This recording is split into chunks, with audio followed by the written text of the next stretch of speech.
আমি রাইসা সিদ্দিকী। দেখো আজকে আমি আর্ট বুক নিয়ে এসেছি আর সাথে আমার সবগুলো রং নিয়ে এসেছি। দেখো আজকে আমি একটা আর্ট করব, চলো দেখি কি আর্ট করি। কি আর্ট করা যায়? আমটা অনেক সুন্দর, কিন্তু আজকে আমি আম রং করব না। কি রং করা যায়? আচ্ছা চলো আজকে টমেটো রং করি। চলো তাহলে টমেটো রং করা যাক। টমেটো কি কালার হয় তোমরা জানো?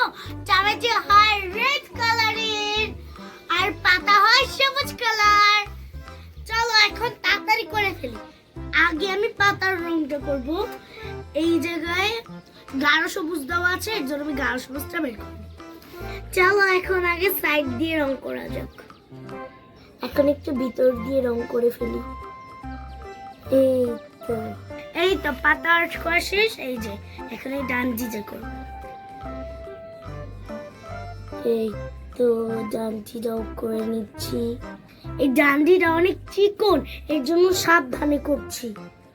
রং বাইরে চলে গেলেই পচা দেখা যাবে, এর জন্য আমি অনেক আস্তে আস্তে করছি। এই তো দেখো আমার ডান্ডি রং করাও শেষ। এখন আমি টমেটোটা রং করে নেব।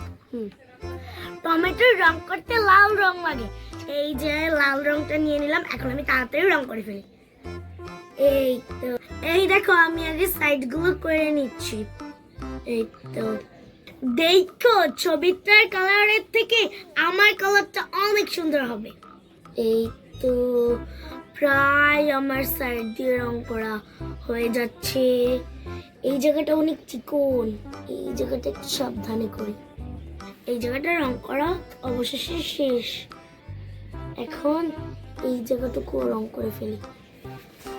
এই যে এই জায়গা থেকে একটু আছে, হয়ে গিয়েছে।